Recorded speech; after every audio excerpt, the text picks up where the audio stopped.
आइएगा singer Ajit Rajouri YouTube channel पर। ये अहमदाबाद में प्लेन के क्रैश होने पर काफी संख्या में मौतें हो गई थी, उसके ऊपर एक दर्दनाक सॉन्ग लेकर आया हूँ। राइटर हैं नरेंद्र कुमार पेदावली और सिंगर वही आपके जाने पहचाने अजीत राजौरिया बेसिना वाले।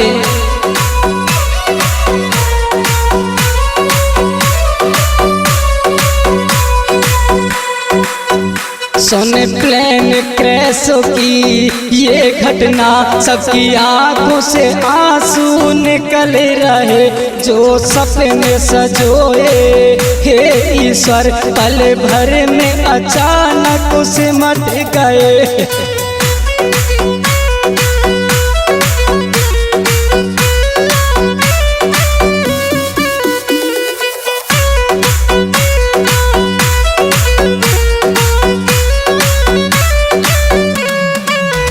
सुन प्लेन क्रैशों की ये घटना, सबकी आंखों से आंसू निकल रहे, जो सपने सजोए हे ईश्वर पल भर में अचानक सिमट गए। कभी सोचा भी ना था किसी ने कि हमारे साथ इस प्लेन में भी ऐसी अनहोनी हो जाएगी, लेकिन विधाता की ऐसी लीला।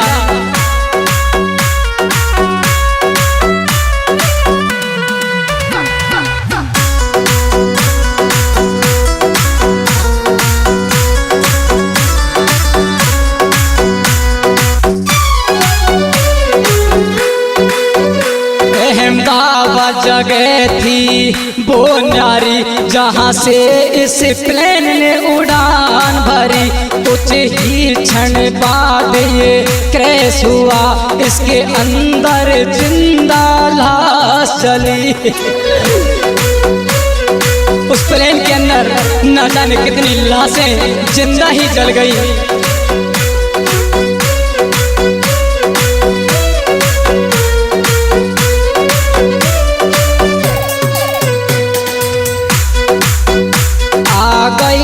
कमी क्या इस प्लेन में, जो आग का गोला बन फूट गए, जो सपने सजोए हे ईश्वर पल भर में अचानक सिमट गए।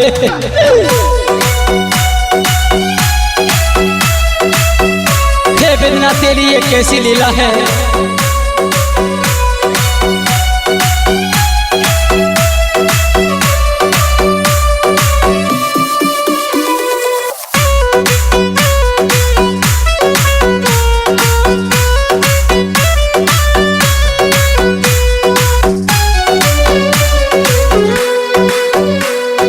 पता नहीं था उन लोगों को विधिना की ये कैसी लीला है, जा रहा था प्लेन उड़े लंदन को, रास्ते में होगी ऐसी पीरा है।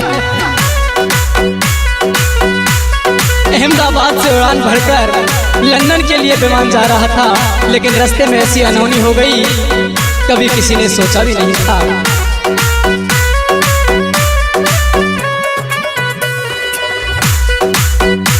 घर इंतजार में बीवी बच्चे सबको अधोपर में छोड़ गए, जो सपने सजोए हे ईश्वर पल भर में अचानक सिमट गए। हे विधाता ये तूने क्या कर दिया।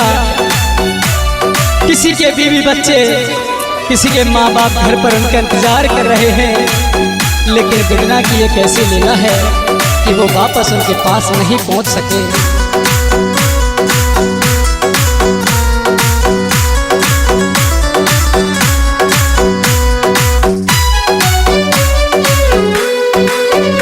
धू धू कर जलती रही लाशें, ना मौका मिला उनको बचने का, बूढ़े बच्चे और जवान जले, सबको डर लग रहा था मरने का। ट्रेन के अंदर लाशें धू धू करके जल रही थी, लेकिन उनके पास बचने का कोई मौका नहीं था। बूढ़े बच्चे और जवान सभी एक एक करके जलकर राख हो गए। मैंने सुनी खबर जब टीवी पर, मेरी आंखों से आंसू निकल गए।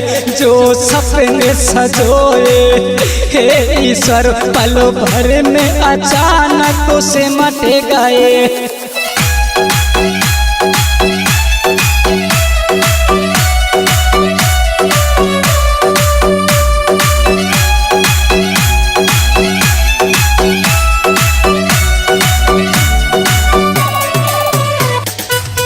जैसे ये खबर टीवी पर सुनी तो ये खबर दिल दहलाने वाली थी। सबकी आंखों से आंसू रुक नहीं पाए थे।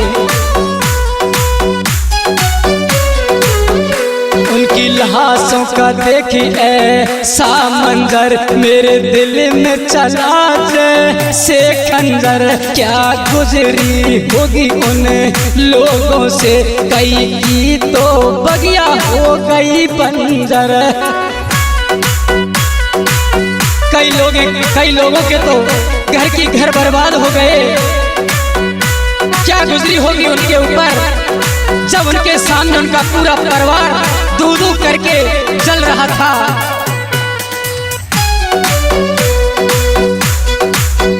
नरेंद्र अजीत उनको श्रद्धांजलि दे, जो इस घटना में मारे गए। जो सपने सजोए हे ईश्वर, पल भर में अचानक सिमट गए।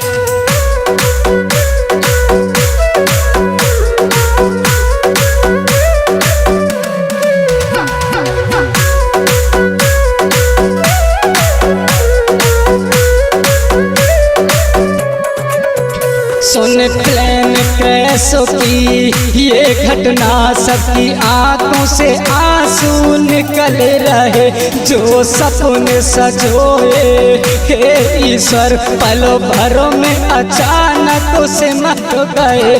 जो सपने सजोए हे ईश्वर, पल भर में अचानक सिमट गए। जो सपने सजोए हे ईश्वर, पल भर में अचानक सिमट गए।